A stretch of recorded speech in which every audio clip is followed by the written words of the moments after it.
He stood in front of the cameras, tears streaming down his face, begging for information. "Please, if anyone has seen Lisa, call the tip line. Her children need their mother. We need her home." The reporters didn't know they were filming a killer. The man speaking, Marcus Webb, soccer coach, family friend, volunteer search coordinator, had murdered Lisa Morrison 12 hours earlier. He'd strangled her during her morning run, hidden her body 60 miles away, then returned home to shower and organize search parties. Now he was on the news, playing the devastated friend, while Lisa's husband Jake stood beside him, trusting him, believing in him, having no idea that the man helping search for his wife was the same man who'd killed her. For 12 years, Marcus Webb would attend Lisa Morrison's memorial services, would coach her children's soccer teams, would sit at the Morrison family dinner table, would hug Jake and tell him to stay strong, all while knowing he'd destroyed their family. And he almost got away with it. Almost. Until a discarded water bottle at a gas station and advances in DNA technology finally connected him to the crime. This is the story of Lisa Morrison, a third-grade teacher, mother of 3, beloved community member who went for a morning run and never came home. This is the story of the soccer coach who murdered her to hide his crimes, then helped search for her body while comforting her children. And this is the story of how, 12 years later, justice finally caught up to the man who'd been hiding in plain sight all along, trusted by the very family he'd destroyed.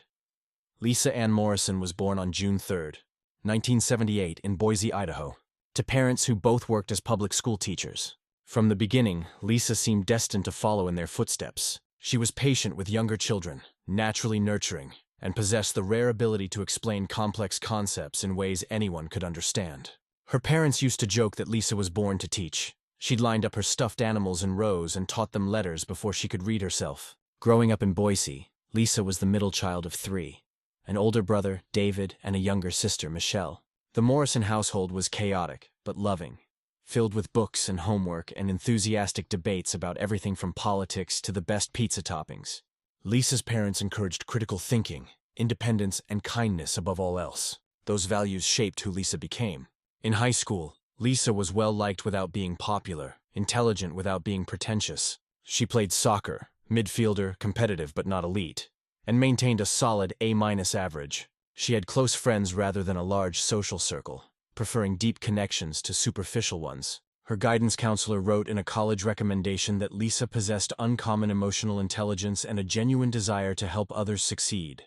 Lisa attended Boise State University, majoring in elementary education with a minor in child psychology. She loved staying in her hometown for college, the familiar community, the proximity to mountains and outdoor recreation, the ability to stay close to family while still gaining independence. During her sophomore year, Lisa met Jake Morrison at a campus coffee shop where she was studying and he was working.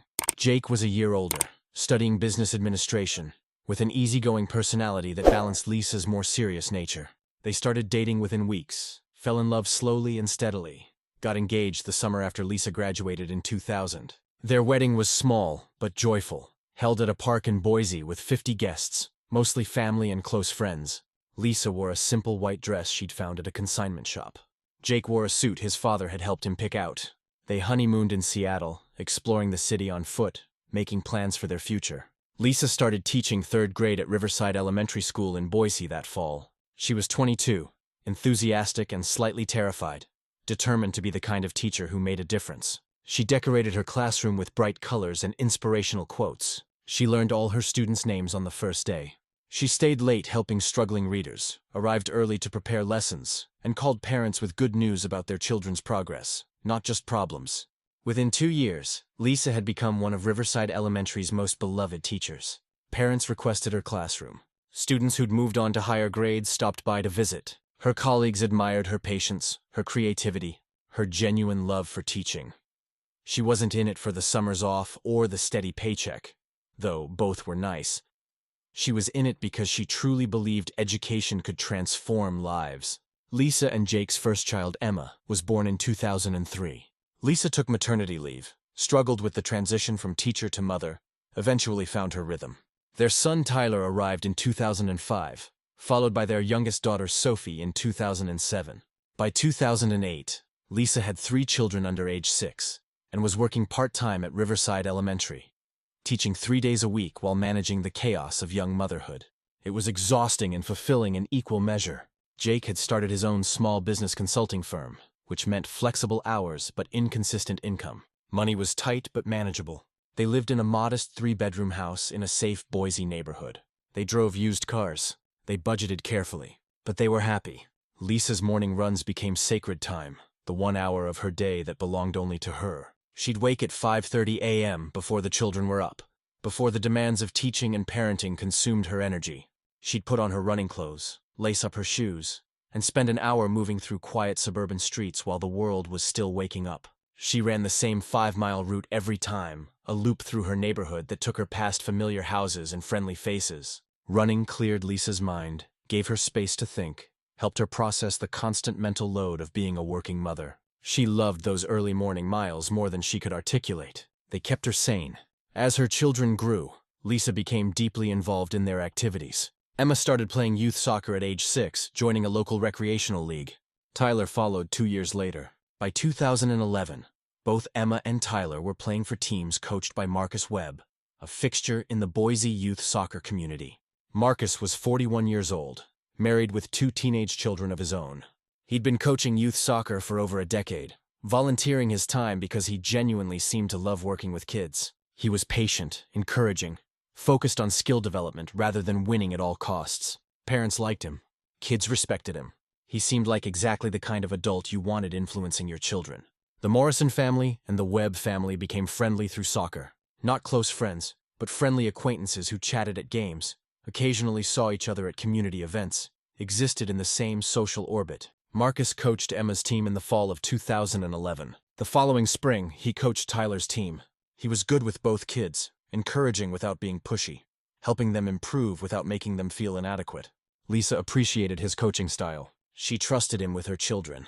In early 2012, Lisa volunteered to help with fundraising for the Youth Soccer League. The league was always strapped for cash, relying on registration fees and parent volunteers to function. Marcus, as one of the senior coaches, was on the fundraising committee. They worked together organizing a spring tournament, coordinating donations from local businesses, planning a fundraising dinner. During this work, Lisa noticed something odd about the league's finances. She'd been reviewing expense reports as part of the fundraising committee, trying to understand where money was going so they could budget appropriately. Some expenses didn't make sense. Equipment purchases that seemed too expensive, travel costs for tournaments that shouldn't have cost that much, facility rental fees that didn't match what Lisa knew those facilities actually charged. Lisa was careful and detail-oriented, qualities that made her a good teacher and a thorough volunteer. She started asking questions, requesting receipts, comparing reported expenses to actual costs, and she discovered that over the past 3 years, approximately $180,000 had been embezzled from the Youth Soccer League. Someone had been systematically inflating expenses, pocketing the difference, and covering their tracks through altered receipts and false documentation. It wasn't sophisticated embezzlement, but it had worked because no one had looked closely. The league operated on trust, on the assumption that volunteers were acting in good faith. Lisa traced the embezzlement to Marcus Webb. He'd been the league's treasurer for 4 years. He'd had access to accounts. He'd approved his own expense reports. He'd stolen money meant for children's soccer equipment and used it to fund his lifestyle, a lifestyle that included a larger house than his salary as a retail manager should have afforded, regular expensive vacations, and a boat he kept at a local marina. Lisa was horrified. This wasn't a stranger stealing from an impersonal corporation. This was someone she knew, someone who coached her children, stealing from a community organization that served hundreds of families. She agonized over what to do. Confronting Marcus directly seemed dangerous. Going to the police seemed like the responsible choice, but it would destroy his life, affect his family, create massive upheaval in the soccer community. But staying silent meant letting him continue stealing, meant betraying all the families who trusted the league. Lisa decided she had to report him. She spent several weeks in March 2012 compiling evidence. She made copies of financial documents. She organized her findings into a clear report. She planned to submit everything to the league's board of directors and recommend they involve law enforcement. But before she could do that, she made one critical mistake. She told Marcus she'd discovered the embezzlement. It happened on April 6, 2012, at a Friday evening soccer practice. Lisa approached Marcus after practice ended, asked if they could talk privately. They walked to the parking lot while Emma and Tyler gathered their equipment. Lisa later realized she'd been trying to give Marcus a chance to explain, to somehow make this make sense. She told him she'd found discrepancies in the league finances, that she'd traced them to expense reports he'd filed. that she had documentation, that she was planning to report everything to the board. She wasn't accusing or angry. She was giving him a chance to come clean voluntarily. Marcus's reaction was calm. Too calm. He thanked Lisa for bringing this to his attention. Said there must be some misunderstanding, but he'd look into it. Said he appreciated her diligence. Said they'd figure it out. Lisa drove home feeling uneasy but believing she'd done the right thing. That night, Marcus Webb made a decision. He couldn't let Lisa report the embezzlement. Couldn't let her destroy everything he'd built. Couldn't go to prison, lose his family, lose his reputation. He had to stop her. He had to kill her. Marcus knew Lisa's routine. He'd coached her children for over a year. He'd been to the Morrison house for team parties. He knew Lisa ran every Saturday morning at 6:15 a.m. He knew her route. She'd mentioned it during casual conversation at a soccer game, talking about her favorite running path through the neighborhood. Marcus planned carefully. He'd staged the murder to look random. A jogger attacked by a stranger, a tragic but senseless crime. He wouldn't use a gun. Too loud, too traceable. He'd strangle her. It would be quick if he did it right. Personal but effective. On the morning of April 7th, 2012, Marcus woke at 5 a.m. His wife thought he was going to an early morning fishing trip. He'd told her that the night before, establishing his cover story. Marcus drove to Lisa's neighborhood, parking on a side street several blocks from her usual running route. He wore dark athletic clothes, a baseball cap, sunglasses. If anyone saw him, he'd look like another early morning exerciser. He waited near a wooded section of the running path, a spot where the sidewalk curved through trees, where there was a 50-yard stretch with no houses directly visible. Marcus knew Lisa would pass this spot around 6:45 a.m., based on when she left home and her pace. At 6:43 a.m., Lisa Morrison ran past Marcus's hiding spot. He stepped out behind her, grabbed her from behind, pulled her off the path into the trees. Lisa fought. She scratched at his hands, tried to scream, kicked backward. But Marcus was bigger, stronger, and had the advantage of surprise. He strangled her, applying pressure to her throat until she stopped struggling. It took approximately 2 minutes. When Lisa's body went limp, Marcus checked for a pulse. Found none. She was dead. Marcus had murdered the mother of the children he coached, the woman who'd trusted him, because she'd discovered he was a thief. He dragged Lisa's body deeper into the wooded area, concealing it temporarily behind fallen logs and brush. He'd return later to move it to a more permanent location. Then Marcus walked back to his car, drove home, and called his wife to say his fishing trip was going well. At 7:30 a.m., Jake Morrison called the police to report his wife missing. Lisa hadn't returned from her run. She always returned by 7:15 at the latest. Something was wrong. The Boise Police Department responded quickly. Officers canvassed Lisa's running route. They found her phone on the sidewalk near the wooded section where Marcus had attacked her. It had fallen during the struggle. They found signs of a scuffle in the underbrush. But they didn't find Lisa. A massive search effort began within hours. The Boise community rallied. Volunteers organized search parties. Local news covered the story extensively. Lisa Morrison, beloved elementary school teacher, mother of 3 young children, dedicated community member, had vanished during her morning run in a safe neighborhood. Everyone wanted to help find her. Among the volunteers was Marcus Webb. He joined search parties Saturday afternoon, appearing at the coordination center to offer his help. He talked to reporters, expressing shock and concern. He comforted Jake Morrison, who was barely holding himself together.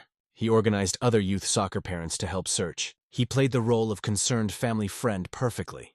That night, after search efforts were suspended until morning, Marcus returned to the wooded area where he'd hidden Lisa's body. He loaded her into his truck. He'd brought a tarp and plastic sheeting and drove 60 miles into rural Idaho.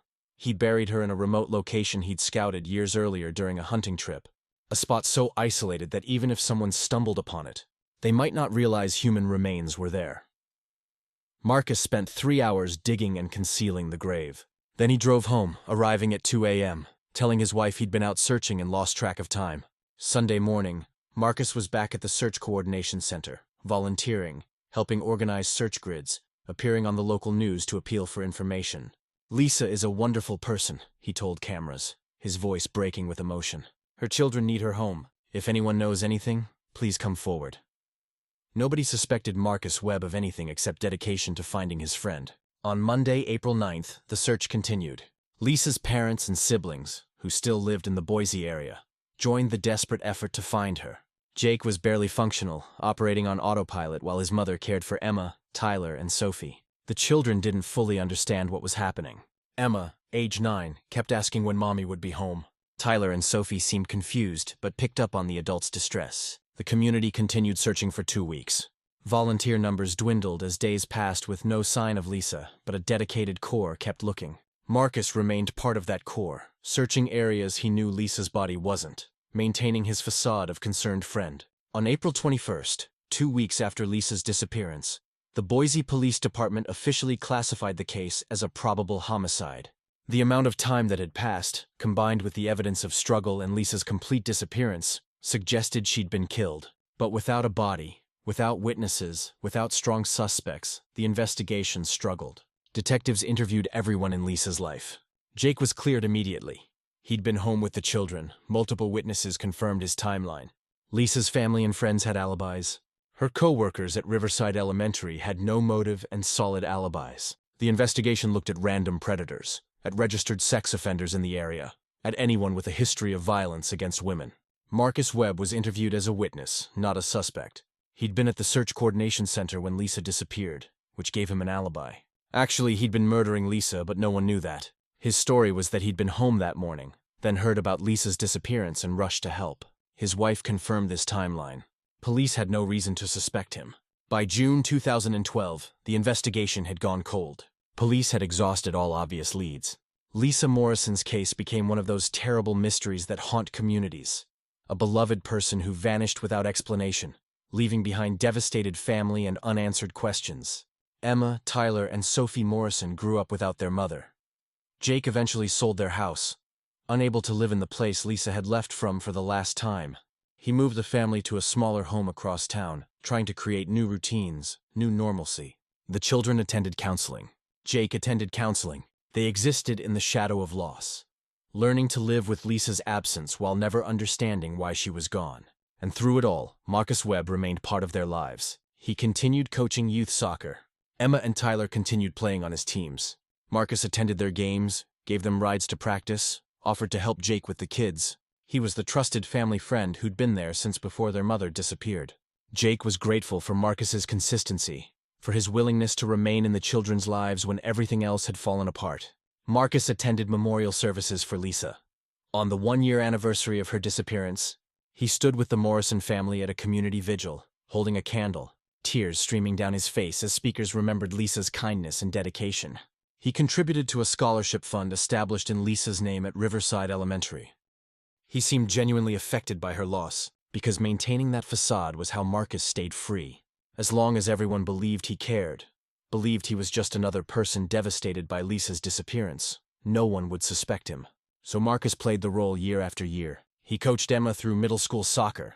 He coached Tyler through elementary and into middle school. He attended their birthday parties. He saw Sophie, the youngest, grow from a 5-year-old who barely remembered her mother to a teenager who'd never really known her. In 2014, Marcus stopped embezzling from the soccer league. Too risky now. He'd gotten away with it, but Lisa's investigation had scared him. He resigned as treasurer, citing time constraints, and the position passed to someone else who never looked closely at past financial records. Marcus had kept the money he'd stolen, approximately $180,000, using it to pay off his mortgage, fund his children's college educations, upgrade his lifestyle in ways that weren't too obvious. He'd murdered Lisa Morrison to protect that money, to avoid exposure and prison, and it had worked. For 12 years, Marcus Webb lived a normal life. His own children graduated high school, went to college. His marriage continued. He coached soccer, worked his retail management job, went on vacations, celebrated holidays. He attended church, volunteered in his community, maintained friendships. He was a respected figure in Boise youth sports circles. Nobody suspected that Marcus Webb had murdered Lisa Morrison. Nobody knew that the man who'd helped search for her body had been the one who'd hidden it. Nobody realized that the coach who'd spent over a decade working with Lisa's children had killed their mother. Marcus almost got away with it completely. But in March 2024, Marcus Webb made a mistake. A small one, seemingly insignificant. He stopped at a gas station during a road trip, bought a bottle of water, drank half of it, and threw it in the trash can outside the station.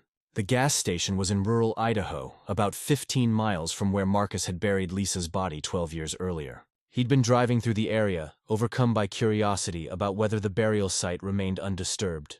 He'd driven close, not to the exact location, but near enough to see that the area was still remote, still undeveloped. The water bottle Marcus threw away contained his DNA in the form of saliva residue on the rim.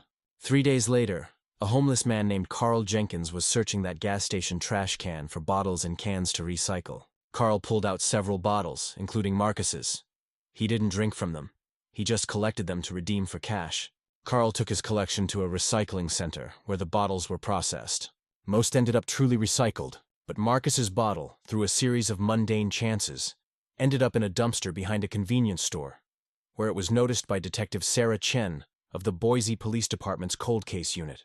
Detective Chen had been driving past the convenience store on her way home from work when she'd impulsively stopped to throw away fast food trash. She'd opened the dumpster and noticed the water bottle sitting on top of other garbage, the label still clean and readable. Chen had a habit of collecting potential evidence from random places, call it paranoia or dedication. She'd been working cold cases long enough to know that DNA evidence could show up anywhere. On a whim, Chen bagged the water bottle using the gloves she kept in her car, logged it as potential evidence, and submitted it for DNA testing. The DNA profile from the bottle was entered into CODIS, the FBI's combined DNA index system, which contains millions of DNA profiles from crimes, arrests, and voluntary submissions. There was no match. Marcus Webb had never been arrested, never had his DNA in the system.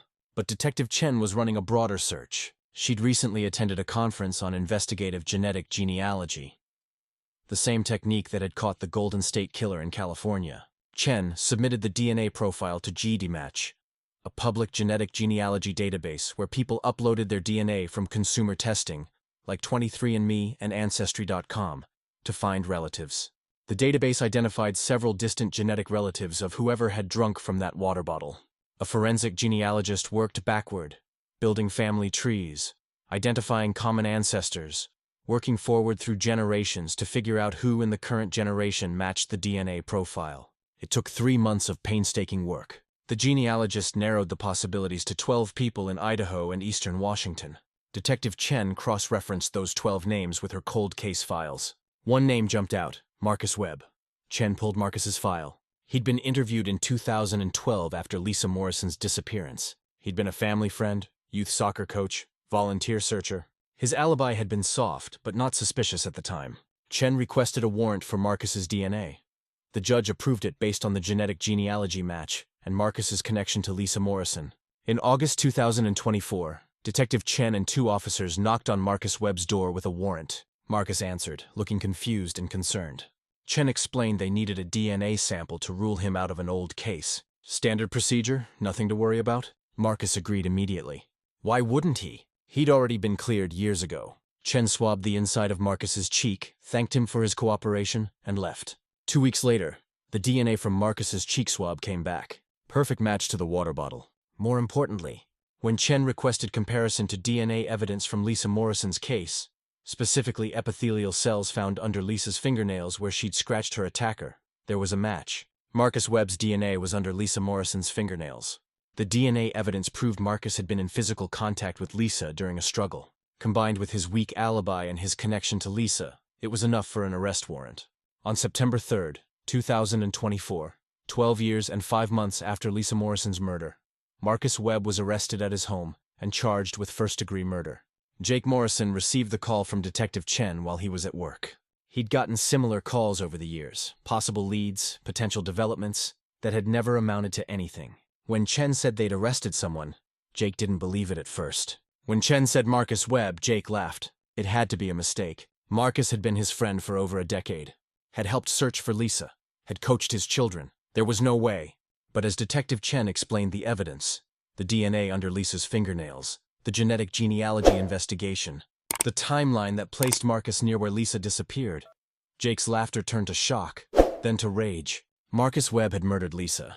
Marcus Webb had comforted Jake while knowing he'd killed Jake's wife. Marcus Webb had coached Emma and Tyler and Sophie for over 10 years while knowing he'd killed their mother. The betrayal was so complete, so profound, that Jake struggled to process it. Emma, Tyler, and Sophie were now 21, 19, and 17 years old.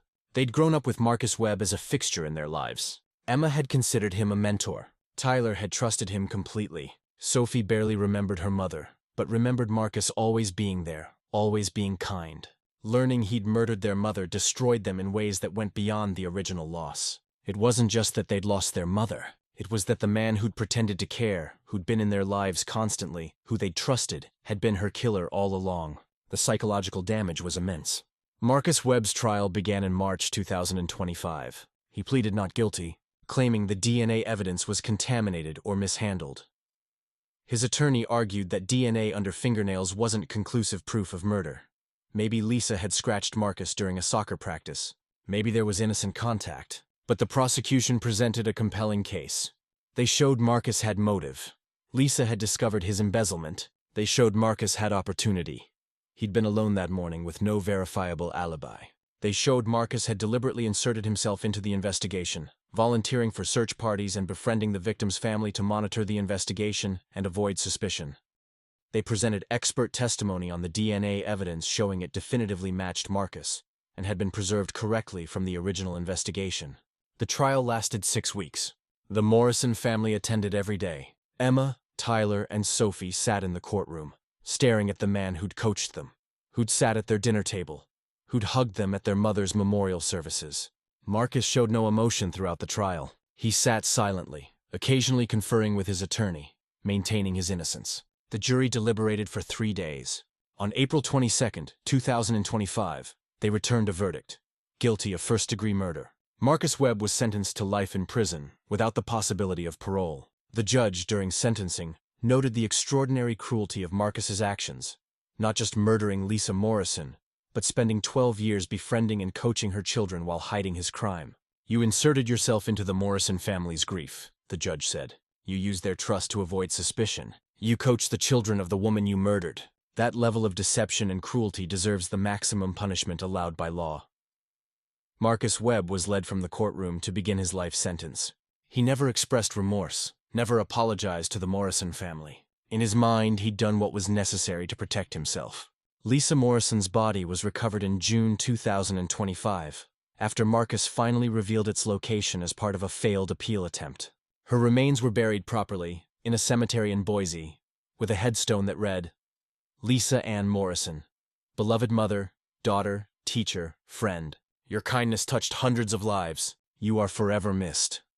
Jake Morrison, now 53 years old, stood at his wife's grave and felt a complex mix of emotions.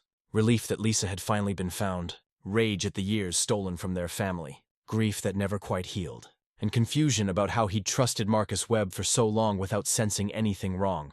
Emma, Tyler, and Sophie attended counseling to process the betrayal and trauma. Emma wrote a victim impact statement that was read at Marcus's sentencing, describing the psychological damage of learning that a trusted mentor had murdered her mother. Tyler struggled with trust issues that affected his relationships for years. Sophie, who'd barely known her mother, grieved the loss of the idealized father figure Marcus had represented. The Boise Youth Soccer League conducted a full financial audit after Marcus's arrest, discovering the embezzlement Lisa had uncovered. The league worked with law enforcement to recoup some of the stolen money from Marcus's assets, using it to establish the Lisa Morrison Youth Sports Integrity Fund, dedicated to financial oversight and protection for youth sports organizations. Riverside Elementary School, where Lisa had taught for over a decade, expanded the scholarship established in her name. Students who demonstrated Lisa's qualities, kindness, dedication, patience, received financial support for college. Over 20 students received the scholarship in the years after Marcus's conviction. Each one reminded of the teacher who'd believed in helping others and had died because she'd refused to stay silent about wrongdoing. Detective Sarah Chen received commendations for her work on the case, particularly her innovative use of discarded evidence and genetic genealogy. She became an advocate for applying similar techniques to other cold cases, arguing that advances in technology meant cases once considered unsolvable deserved fresh investigation. The Lisa Morrison case became a teaching example in criminal justice programs, illustrating both how killers attempt to hide in plain sight and how emerging forensic techniques can bring justice even decades after a crime. It showed that murderers who think they've gotten away with it can never truly feel safe, that evidence can emerge from unexpected sources, that patient investigation and modern technology can solve cases that seemed impossible. For the Morrison family, Marcus Webb's conviction provided closure, but not peace. They knew what had happened to Lisa. They knew her killer was imprisoned. But they couldn't undo 12 years of deception, couldn't unsee Marcus sitting at their dinner table, couldn't unknow that their mother's killer had been trusted and welcomed into their lives. The psychological damage of that betrayal would take years to heal. Jake Morrison eventually remarried, a woman who understood his trauma and was patient with his trust issues. Emma became a teacher like her mother, working with elementary students in Boise and trying to honor Lisa's legacy. Tyler became a criminal investigator, inspired by Detective Chen's work on his mother's case. Sophie studied psychology, focusing on trauma and grief recovery. They built lives shaped by Lisa's death, but not defined by it. They kept her memory alive by embodying the values she'd lived by: kindness, integrity, dedication to helping others. They refused to let Marcus Webb's evil destroy the good their mother had represented.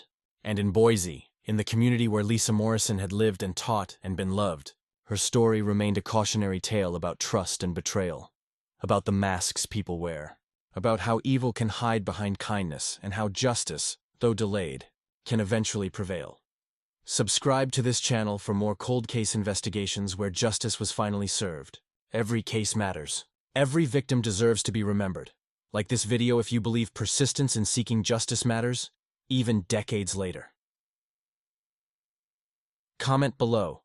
Which cold case would you like me to cover next? Thank you for watching, for caring, and for remembering that behind every cold case is a real person who mattered to real people.